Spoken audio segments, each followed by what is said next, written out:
Halo teman-teman, welcome back di channelnya Delight Photoworks. Kali ini kita akan bahas tentang Smart Object, ya. Kapan kita bisa menggunakan Smart Object dan keuntungannya apa aja. Oke, langsung aja kita buka. Nih saya punya contoh foto.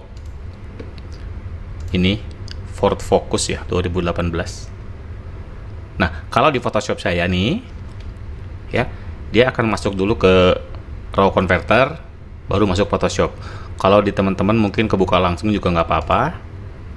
Nih, open object, terus keluar seperti ini. Ya, nah di settingan komputer saya juga, settingan Photoshop saya nih, setiap kita buka file seperti tadi itu, open, ini dia otomatis menjadi Smart Object. Mungkin di komputer teman-teman ada yang langsung seperti ini, saya rasterize ya. Nah, seperti ini langsung. Jadi dia bukan Smart Object. Nggak apa-apa, nanti kita belajar gimana caranya bekerja dengan objek yang non-Smart Object. Oke, mungkin kebukanya langsung seperti ini. Nah, di sini untuk jadi perbandingan, untuk sebagai perbandingan, saya akan copy dulu ini, Ctrl J, saya duplikat ya. Lalu di sini saya kasih background polos. Seperti ini. Lalu yang ini kita kasih nama non Smart Object, dan yang satu ini Smart Object. Oke, nah yang Smart Object ini, cara merubah yang objek biasa jadi Smart Object adalah dengan klik kanan. Oke, klik kanan di sebelah sini nih, area sini, klik kanan, lalu convert to Smart Object. Oke, jadi dua ini akan kita bandingkan. Kelebihannya apa? Kita mulai dari yang non Smart Object dulu. Ya, kalau seandainya objek ini saya transform nih, edit, lalu transform, pakai free transform aja ini, Ctrl T. Oke, lalu kita ubah ukurannya, ekstrim deh. Misalnya teman-teman ngedesain gitu. Oke, seperti ini. Dan ternyata setelah setengah jalan, oh kurang besar nih. Saya Ctrl T lagi, saya rubah seperti ini. Terus, masih kurang besar, pengen kembali ke ukuran awal, saya Ctrl T lagi, kembalikan ke posisi awal, seperti ini. Yang terjadi adalah fotonya rusak, lihat deh. Tuh, ini foto asli. Ini sudah dirubah berkali-kali. Tuh, moga-moga kelihatan ya di komputer ya, di layar ya. Seperti ini rusak gitu. Kita berusaha, kalau di Photoshop ini kita berusaha bekerja non-destruktif, artinya filenya sendiri nggak rusak ya, dan itu mungkin sekali kita lakukan dengan menggunakan Smart Object. Nah sekarang ini yang Smart Object, saya coba lakukan proses yang sama nih. Saya kecilin, ekstrim, lalu saya rubah lagi ukurannya segini misalnya.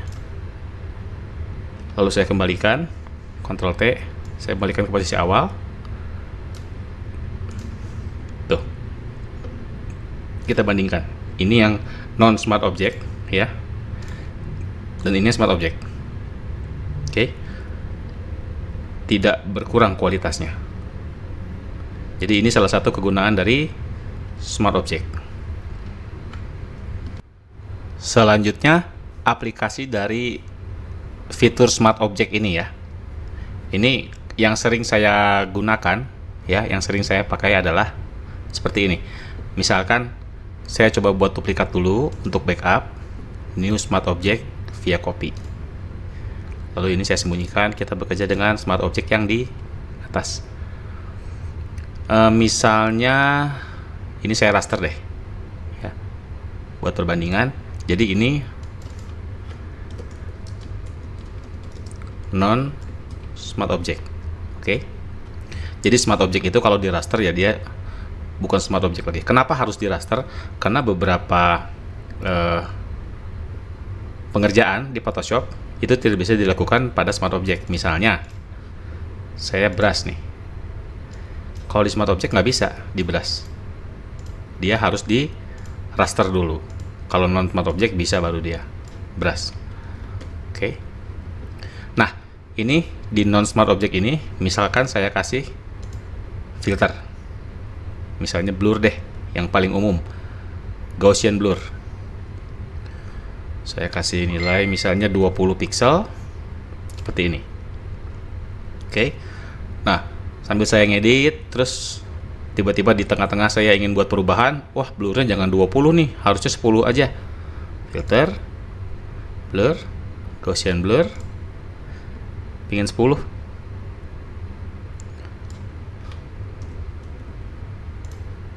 Nggak bisa. Kalau saya kasih blur lagi, berarti dia nambah lagi 10, nambah lagi 10, nambah lagi 10, seperti itu. Jadi kita nggak bisa bolak-balik, artinya cara kerja begini destruktif, fotonya rusak, kita nggak bisa kembali ke titik awal, ya. Nah, kalau kita pakai smart object, ya, proses yang sama, filter, blur, Gaussian blur. Oke, saya bikin 20 seperti ini, sama tuh, sama, cuma pada saat di tengah-tengah nanti ternyata terlalu banyak nih, saya pengen 10 aja, tinggal double klik di sini di namanya nih, lalu rubah jadi 10 tuh, blurnya berkurang. Atau misalnya kita pengen bikin 0 pun bisa, dia kembali ke foto awal tanpa ada kerusakan apa-apa. Oke, jadi foto kita tetap intact, istilahnya tetap seperti sedia kala, seperti awal. Oke, ini keuntungan kita menggunakan smart object. Artinya pada saat satu objek atau satu layar sudah jadi smart object, ya, filter apapun yang ditambahkan itu akan menjadi smart filter istilahnya. Dan smart filter itu artinya bisa kita rubah-rubah, gitu loh. Bahkan kita bisa kembalikan ke posisi awal. Keuntungan yang lainnya adalah ini filter bisa di stack.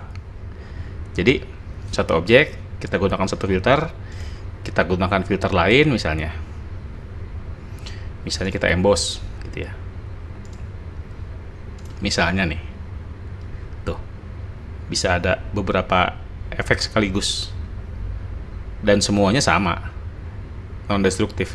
Kita double klik di embossnya, kita rubah angkanya misalnya, itu bisa tanpa merusak fotonya.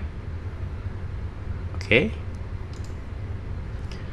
saya delete aja deh, ini contoh aja, dan sampai ke bawah pun mau 5-6 efek juga bisa. Saya delete smart filter, jadi tinggal Gaussian blur aja.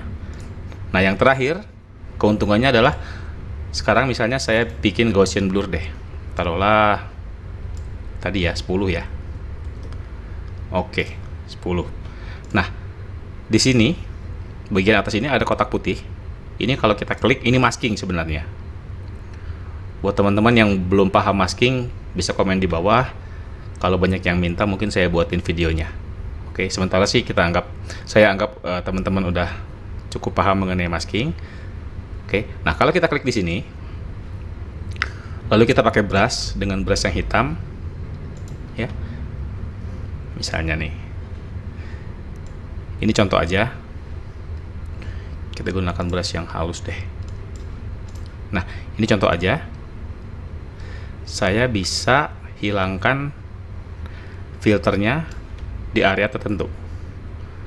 Ini misalnya yang blur, saya pengen backgroundnya aja, mobilnya jangan, gitu loh.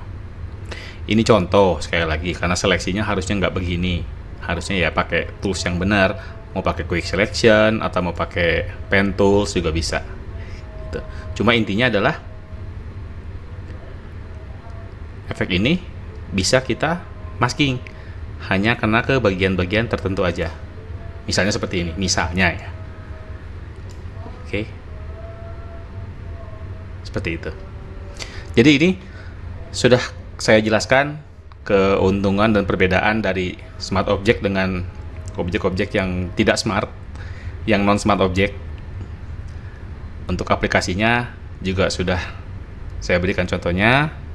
Silakan diaplikasikan sesuai kebutuhan editing teman-teman. Oke, sementara itu dulu. Kalau ada pertanyaan atau Apapun, komen aja di bawah. Follow, like, subscribe. Dan sampai ketemu di video selanjutnya. Thank you.